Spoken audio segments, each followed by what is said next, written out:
오늘은 리얼티인컴의 3분기 성적표를 6가지 긍정적 요소와 5가지 부정적 요소로 정리해 보겠습니다. 먼저 경영진이 강조한 긍정적 요소들부터 살펴보면 첫째로는 탄탄한 AFFO 성장이 있겠는데요. 전년 대비 2.9% 성장했을 뿐만 아니라 올해 예상되는 가이던스 레인지도 기존 예상치의 상당 부분으로 조정이 되었습니다. 그리고 리얼티인컴답게 배당 성장도 발표가 되었습니다. 둘째로는 이런 성적의 근간이 되는 포트폴리오도 잘 유지가 되고 있다는 건데요. 15,000개가 넘는 부동산 자산들, 잘 분산되어 있는 임대인 구조, 그리고 98.7%에 달하는 높은 임대율을 경영진이 강조했습니다. 셋째로는 최근 계속되고 있는 미국 연준의 기준금리 하락으로 인해서 신규 부동산 투자의 수익률이 증가하고 있으며 이 때문에 올해 투자 금액 자체도 기존보다 조금 늘린다고 발표를 했는데요. 예를 들어 3분기에 740밀리언 달러가 투자되었는데 캠레이트 수익률이 7.4%에 달했습니다. 이 중 절반 정도 378밀리언은 미국에 투자됐고 나머지 362밀리언은 유럽 지역에서 투자가 되었습니다. 이렇게 미국뿐만 아니라 유럽에서도 좋은 투자 기회를 찾는 것을 경영진은 분산 효과 때문에 긍정적인 요소로 발표를 했습니다. 넷째로는 이런 투자금을 마련하기 위해서 성공적인 채권 발행들이 있었는데요. 미국에서 약 5.5% 금리로 500밀리언 달러를 빌렸고 영국에서 5.4% 금리로 700밀리언 파운드를 빌렸습니다. 그럼 이 숫자들을 간단히 조합해보면 740밀리언 달러를 7.4% 수익률로 투자를 했고 약 5.4%대의 자금을 조달했기 때문에 투자 스프레드는 약 200에서 250bp가 되었는데요. 경영진은 이 정도면 충분한 스프레드이며 과거 리얼티 인컴이 해왔던 것보다 조금 더 좋은 투자 상황이라고 설명을 이어갔습니다. 여섯 번째로는 새로운 투자 분야에 대해서 더 설명을 했는데요. 저번 분기 성적표에서 자세히 설명을 드렸던 데이터 센터나 게이밍 부분 외에도 향후에 신규 사모펀드 진출에 대해서도 설명을 했습니다. 리얼티인컴의 사모펀드 진출 소식이 애널리스트들에게는 조금 서프라이즈로 다가왔는데요.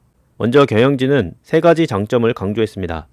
첫째로는 사이즈인데 미국의 상장 리츠 자산 규모는 약 1.9 트릴리언 달러인데 그에 반해 사모 리츠 시장은 18.8 트릴리언 달러로 규모가 거의 10배에 달하기 때문입니다. 한마디로 투자할 수 있는 분야가 더 늘어난다고 강조를 한 것이고요. 둘째로는 낮은 가격 변동인데 사모시장의 부동산 자산들은 매일같이 그 가격이 측정되는 건 아니기 때문에 가격 변동이 더 낮은 걸 장점이라고 주장했습니다. 셋째로는 기관 투자자들에게 모집한 자산을 운용하면 안정적인 운용 수수료를 창출할 수 있다고 강조했는데요.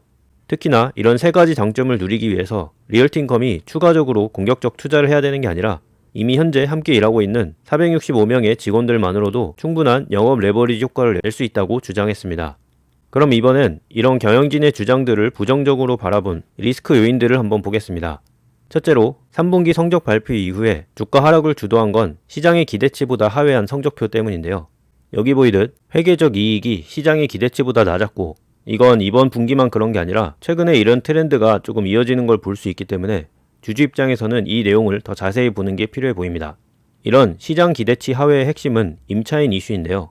경영진은 여기 AFFO 숫자를 강조하면서 실적이 계속 좋게 나오고 있다 이렇게 주장을 했지만 저 AFFO라는 숫자는 조정된 값이고 그 조정되기 이전의 값을 보면 여기 주황색으로 표시된 63.7밀리언 그러니까 매출의 4.2% 정도의 임차인 관련 회계적 손실이 인식된 것입니다. 그리고 이걸 매출이 아니라 FFO의 비중으로 보면 7.4%에 달했기 때문에 의미 있는 규모라고 할 수 있는데요. 다만 경영진은 이와 관련해서 과거에도 레드랍스터의 파산과 같은 부정적 소식이 있었지만 트리플 넷 리즈라는 안정적인 부동산 투자를 지향하는 만큼 91%의 원금을 회복할 수 있었다고 강조했습니다. 그리고 최근 리얼티인컴 임차인 중에서 시장의 주목을 받았던 라이트 에이드 같은 경우 최종적으로 리얼티인컴이 88%를 회수할 수 있었고 영화관 체인점 리걸 같은 경우는 85%를 회수했다고 강조했습니다. 한마디로 현재도 리얼티인컴과 관련해서 부정적 뉴스의 요인이 되는 달러스토어나 약국 체인점 같은 경우에도 최종 손실을 최소화할 수 있는 트리플 넷 리즈라는 걸 강조했습니다. 세 번째 부정적 요소는 입주율 부분에서 확인이 가능한데요.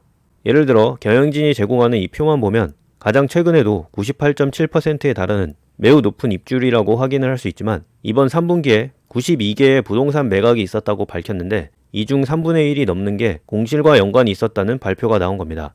한마디로 이런 식으로 공실이 나는 부동산 자산들을 계속 매각하기 때문에 이 입주율 데이터가 조금은 왜곡된 것 아닌가 이런 식의 의구심도 나올 수 있는 상황이죠. 물론 이건 경영진이 불법적으로 숫자를 조작했다기보다는 앞서 봤던 임대인 신용 문제와 더불어서 리얼트인컴의 부동산 자산이 얼마나 우량한지 이에 대한 의구심을 품을 수 있는 정도라고 보면 되겠습니다. 그 다음은 데이터 센터 관련인데요. 잘 아시다시피 데이터 센터는 장기적으로 유망한 섹터이기 때문에 리얼트인컴도 투자를 늘리고 있는데 문제는 데이터 센터에 대한 투자는 트리플 넷 리즈 구조가 아니라는 겁니다. 앞서 경영진도 문제가 생긴 채권을 회수하는데 트리플 넷 리즈 구조가 크게 도움이 됐다고 얘기한 것처럼 리얼트인컴이 우량 리테일 리츠로 여겨지는 이유는 바로 이런 구조 때문인데 데이터 센터에 투자를 할 때는 이 트리플 넷 리스가 아니라는 점이 애널리스트와의 Q&A 부분에서 드러났습니다. 마지막으로 사모펀드와 관련해서 이 경영진이 주장한 긍정적 팩터에 대한 꽤나 많은 질문들이 이어졌는데요. Q&A 부분에서 거의 모든 애널리스트들이 약 2개 정도 질문 중 하나에 이 사모펀드 관련 질문을 한 부분이 흥미로웠습니다. 그중 몇 가지를 짚어보면 먼저 경영진이 사모펀드에 진출하는 이유는 리얼트인컴이 너무 커졌기 때문에 몇 년 후에는 카파시티 이슈에 도달할 수 있다고 인정을 한 것인데요. 이미 엄청나게 커진 리츠이기 때문에 이 성장을 계속 이어나가려면 사모시장으로 확장을 해야 된다는 건데 그 와중에 기존에 높았던 리얼트인컴의 우량한 퀄리티를 계속 유지할 수 있을지가 관전 포인트 중 하나가 되겠습니다. 둘째로는 사모펀드에 관련해서 긍정적 발표를 하긴 했지만 구체적인 목표 사이즈나 차별화된 전략, 심지어 아직 기관 투자자 관련된 설명회도 전혀 시작하지 않았다고 얘기했기 때문에 아직은 이 사모펀드의 성공 여부와 관련해선 더 지켜봐야 할 것 같습니다. 셋째로는 이건 꽤나 날카롭고 부정적인 의견이 나온 건데 결국 이렇게 사모펀드로 시장을 늘리면 투자 수익률만 내려가는 거 아니냐 이런 식의 애널리스트 논평도 있었습니다. 게다가 외부 기관 투자자 자금만 투자하는 게 아니라 주주들의 자본도 대량으로 투입할 것이라는 얘기를 경영진이 했기 때문에 결국 리얼트인컴의 장기 수익이 떨어지는 부정적 시나리오도 예상을 해볼 수 있겠습니다. 어쨌든 이렇게 이번 3분기 컨퍼런스 콜에 나온 주요 내용들을 요약해봤는데요. 리얼트인컴의 상황을 한 발짝 물러나서 정리를 해보면 수십 년의 기간 동안 이렇게 압도적으로 좋은 성적을 낸 우량 리츠라는 점은 여전히 유효합니다. 하지만 코로나와 금리 상승 구간을 최근 지나면서 3년간의 성적표가 상당히 부진한 모습인데요.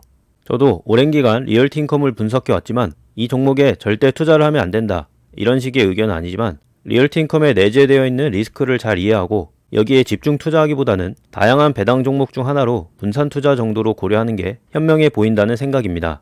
그리고 오늘 영상에 다 담지 못한 리얼트인컴의 냉철한 장단점 분석, 리얼티의 우선주 분석, 그리고 리얼티 대신 제가 투자하고 있는 배당주 종목이나 포트 관련된 내용을 보시려면 영상 하단의 링크를 확인해 주시고요.